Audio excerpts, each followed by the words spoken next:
The truce was over, and the war returned with a vengeance. Israel resumed bombardment of Hamas in the Gaza Strip, eliminating the group's strategic leaders.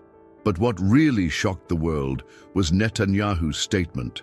The negotiations for the release of the hostages will take place under heavy fire. What does this mean for the future of the conflict? Are we facing an unprecedented escalation?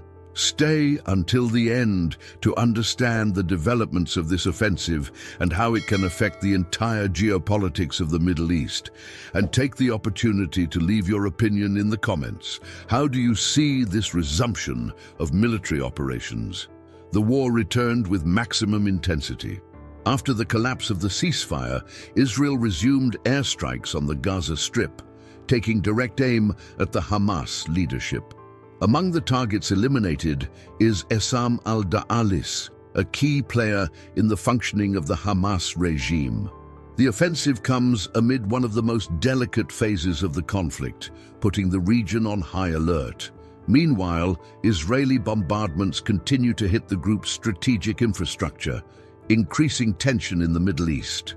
Israeli Prime Minister Benjamin Netanyahu was straight to the point. "We are back to fighting hard." This statement makes it clear that military operations will continue with intensity, regardless of international pressure.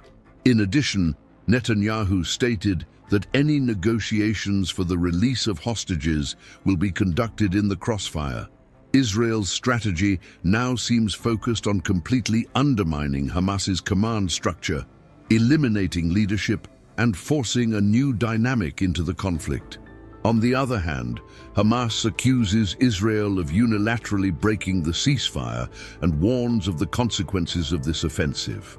According to the group, Israeli hostages held in Gaza are at imminent risk in the face of military escalation. In addition, Hamas spokesmen assure that Israel's attacks will only strengthen the group's resistance and determination to continue the fight. The response was not long in coming. Rockets were launched at Israeli cities, reigniting a cycle of attacks and reprisals.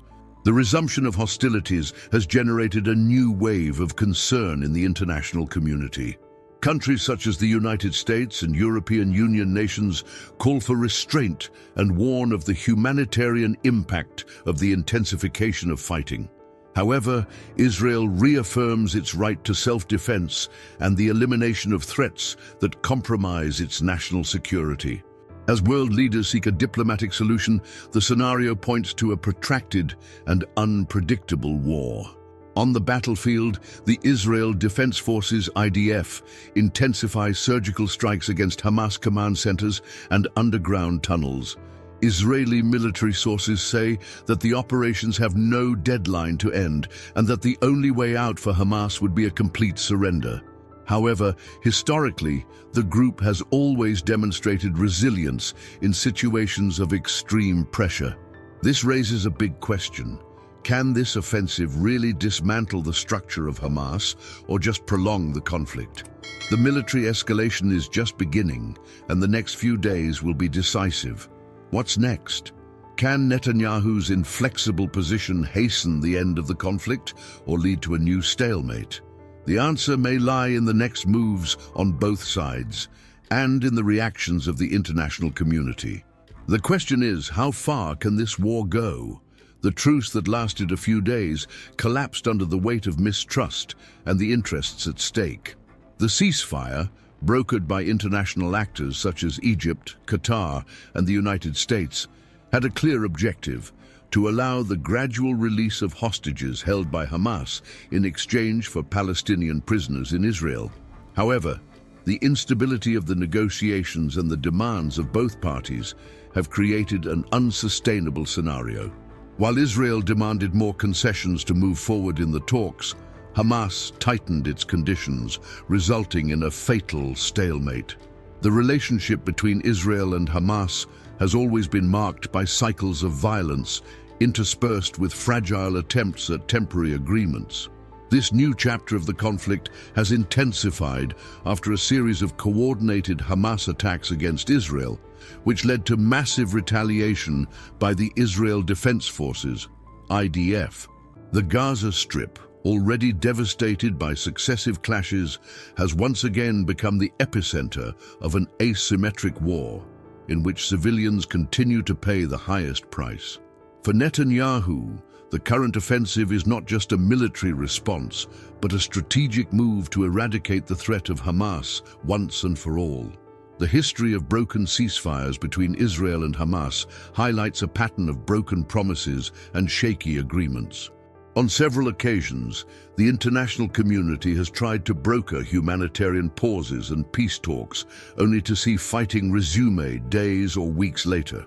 In 2021, for example, a ceasefire was agreed after 11 days of intense bombardments, but it did not bring permanent solutions. The reality is that both sides see war as a political and military tool to bolster their positions.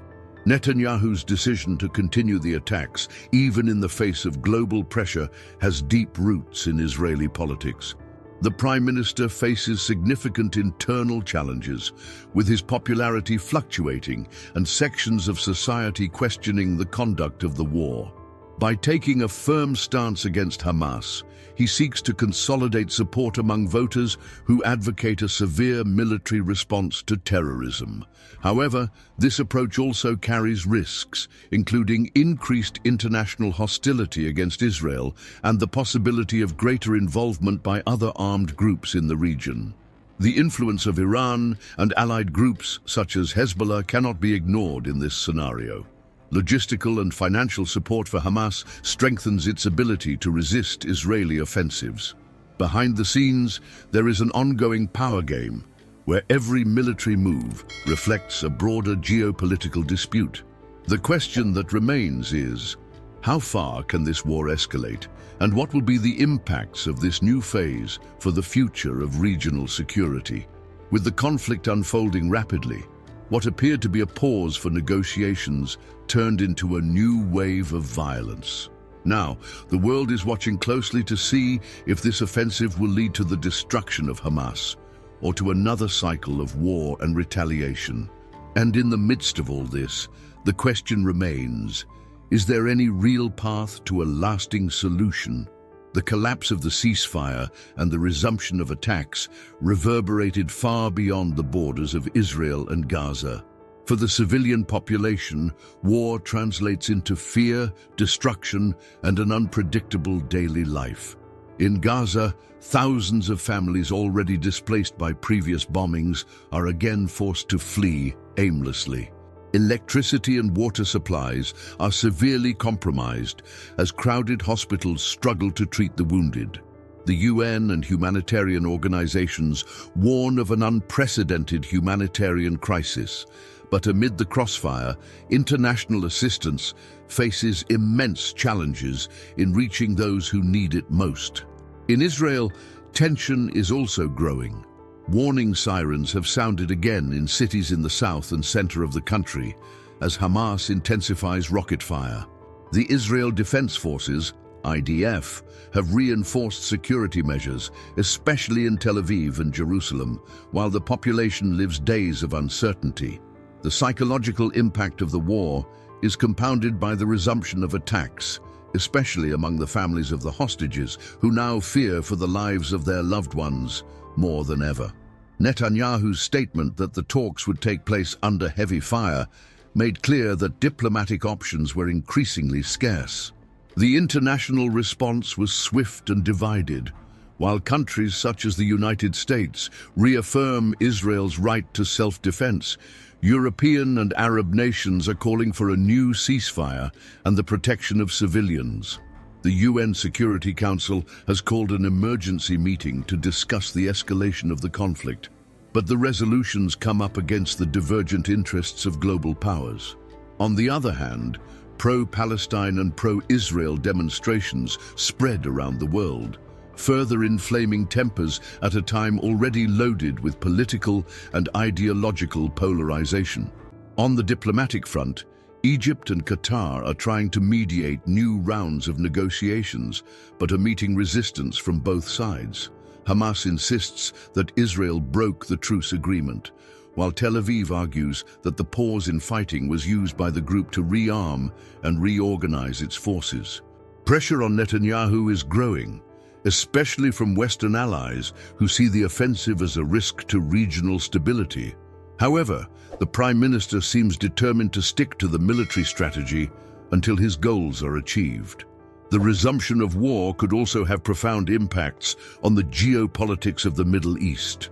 Iran, one of Hamas's main financiers, has already condemned the Israeli strikes and threatens to retaliate through allies in the region. Hezbollah in Lebanon has stepped up its aggressive rhetoric, raising fears of a secondary battlefront.